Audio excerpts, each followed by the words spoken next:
Apa kabar Anda hari ini? Saatnya Anda menyimak berita Semarang bersama saya Rusdi Maulana. Sejumlah berita menarik akan kami sajikan untuk Anda dan berikut 3 berita utama hari ini. Subsidi minyak goreng curah dicabut per 31 Mei 2022. Warga kota Salatiga rela antri mendapatkan minyak curah murah. Tergiur keuntungan besar, puluhan ibu di Kabupaten Rembang tertipu arisan bodong hingga miliaran rupiah. Berebut ikan, tradisi tahunan warga Klaten untuk memenuhi konsumsi ikan warga.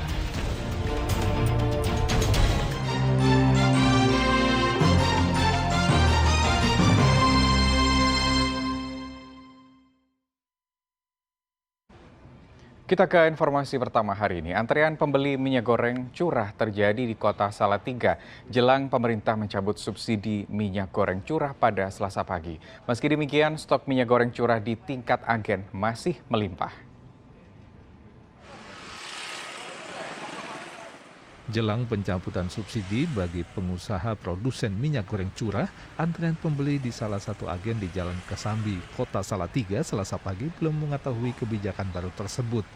Warga yang kebanyakan adalah pengusaha makanan olahan seperti tahu tempe, kerupuk, dan warung makan, meminta agar kebijakan ini tidak kembali memicu terjadinya kenaikan harga dan kelangkaan pasok minyak goreng curah. Kalau sekarang itu beli Pak, berapa Pak per kilo Pak? 15.500. 15.500. Itu sulit nggak Pak minyak goreng curah sekarang? Enggak. Mahal Pak. Mahal. Nanti ya yang kasihan kalangan orang pembeli tahu itu. Jadi naik Pak ya? Ini naik. Sudah tahu apa belum Pak subsidi minyak goreng dicabut Pak? Belum. Baru tahu ini Pak? Ya. Saat ini persediaan minyak goreng curah masih melimpah. Agen mengaku harga minyak goreng curah sampai saat ini masih stabil di Rp15.000 per kilogram. Mulai 31 Mei 2022, pemerintah melalui Kementerian Perindustrian mencabut skema subsidi minyak goreng curah dan memberikan hak ekspor minyak goreng bagi pengusaha. Namun, pemerintah menjamin harga minyak goreng curah akan tetap di Rp15.500 per kilogram atau Rp14.000 per liter. Yulianto melaporkan dari Kota Salatiga. Sementara itu di Kabupaten Karanganyar, stok minyak goreng curah di pasar dan agen sudah habis menjelang pencabutan subsidi minyak goreng curah. Berdasarkan pantauan koresponden kami, Heri Prasetyo, stok minyak goreng curah di pasar Tegal Gede saat ini kosong pada Selasa siang. Menurut pedagang, minyak goreng curah telah habis terjual sejak 2 hari lalu. Para pedagang tak kunjung mendapat pasokan dari pihak agen.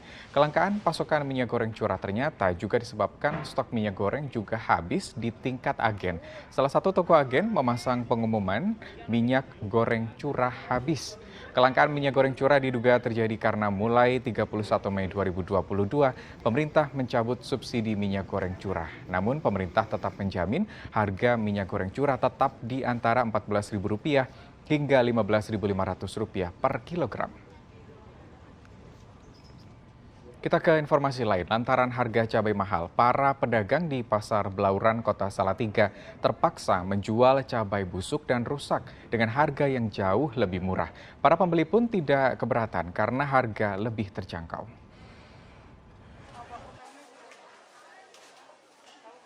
Dampak cuaca buruk dan petani cabai gagal panen, pasokan cabai ke Pasar Blauran Kota Salatiga berkurang drastis. Para pedagang pun putar akal. Mereka kini terpaksa menjual cabai busuk dan rusak yang sudah disortir sebelumnya. Harga cabai rusak jauh lebih murah, setengah dari harga cabai kualitas bagus. Cabai rusak atau busuk dijual seharga Rp25.000 per kilogram.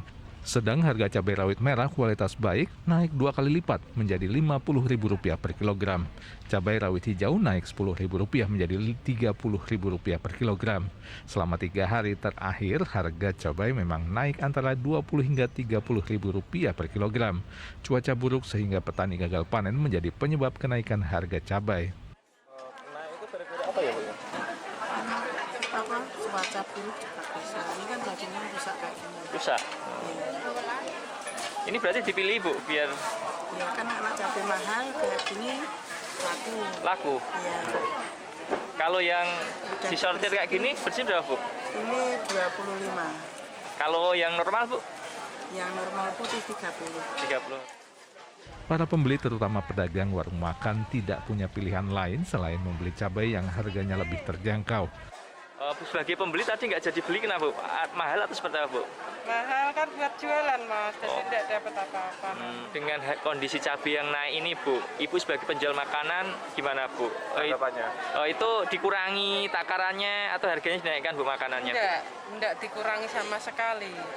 Terus pendapatan menurun dong Bu? Ya enggak, cuma ya pendapatan menurun sedikit, tapi kan nanti kalau dikurangi, apakah nanti pembelinya pada nggak mau Mas? Rasanya kan beda. Tidak. Berarti dampaknya Ibu keuntungan menurun Bu ya? Iya, Berarti harganya tetap? tetap Mas. Tetap. Selain cabai, harga tomat dan sayur kol juga mulai naik antara 5 hingga Rp7.000 per kilogram. Yulianto melaporkan dari Kota Salatiga.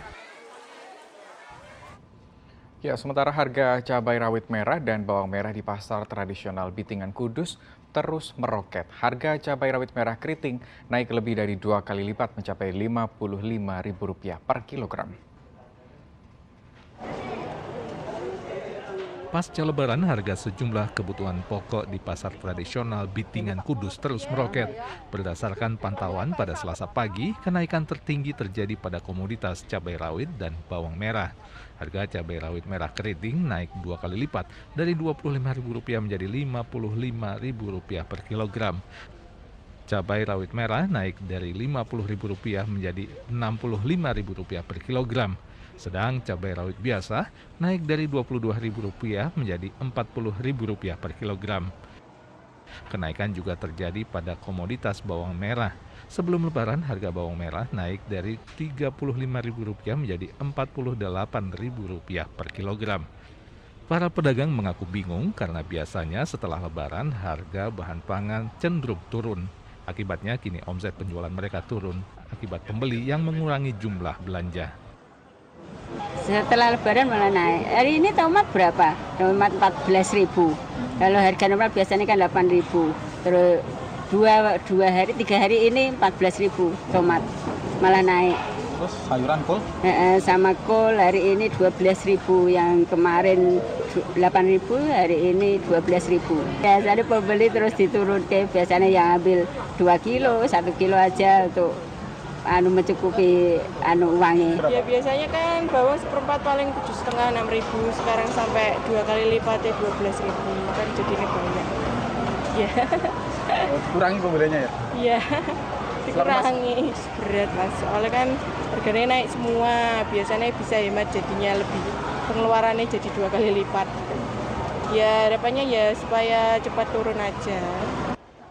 Kenaikan harga hampir seluruh jenis sayuran terjadi diduga akibat cuaca buruk yang melanda wilayah pertanian penghasil sayuran yang menyebabkan gagal panen atau hasil panen yang buruk kualitasnya. Arif Nur melaporkan dari Kabupaten Kudus.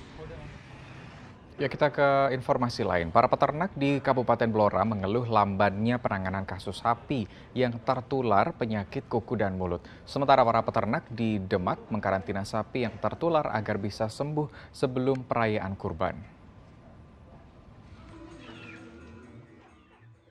Sejak 2 pekan terakhir, 3 ekor sapi milik peternak di Desa Talokuh Mojo, Kecamatan Ngawen, Blora, terjangkit penyakit mulut dan kuku. Kondisi ketiga ekor sapi kian parah karena tidak bisa berdiri. Kondisi ini dikeluhkan para pemilik karena lambannya penanganan dari Dinas Peternakan Blora yang hanya mendata dan memberi cairan disinfektan. Saat ini pemilik sapi hanya bisa memisahkan ketiga sapi dari sapi lainnya agar tidak ikut tertular. Kalau bantuan cuma ini aja, yang lainnya itu saya sendiri semua. Pak, ini berarti ada nih penyakit PMK meresahkan Pak? Sangat-sangat meresahkan masyarakat. Makanya saya sebagai peternak lokal, saya mohon untuk semua dinas, khususnya Dinas Kesehatan Pertanian, saya mohon supaya ada penanganan yang lebih, yang khusus untuk sapi yang sudah terkena. Jadi antisipasinya supaya tidak menular ke semua tetangga-tetangga saya, cukup saya yang menjalani. Sementara peternak di Desa Bulusari, Kecamatan Sayung, Kabupaten Demak, menutup sementara kandang setelah 30 ekor sapi terjangkit penyakit mulu dan kuku. Pemilik ternak bernama Muhammad Lubis hanya bisa pasrah. Sedianya, sapi-sapi ini disediakan untuk perayaan Idul Kurban bulan Juli mendatang. Sapi-sapi yang terjangkit dibeli Muhammad dari wilayah Pati. Sempat Mak, ini dibatasi dulu. Tidak boleh keluar masuk. Jadi rugi ya ini? Nggih, Ini sapi dari mana, Mas? dari Pati. Dari Padi ya? Sebelumnya enggak tahu ya? Ini. Iya, sebelumnya nggak tahu. Soalnya ya waktu ngecek itu sehat-sehat saja. Baru datang itu kok 1 hari kemudian kok buatan nganu urun maem ngoten. Oh, enggak mau makan? Nggih, nggak mau makan, terus banyak busanya. Mulutnya banyak busa? Liur juga itu ya? Iya, yang liur itu. Ia berharap karantina dan pengobatan PMK yang dilakukan Dinas Pertanian Demak bisa menyembuhkan sapi-sapinya sehingga bisa dijual untuk perayaan Idul Kurban bulan Juli mendatang. Arif Nur dan Taufan Yuda melaporkan dari Kabupaten Blora dan Demak.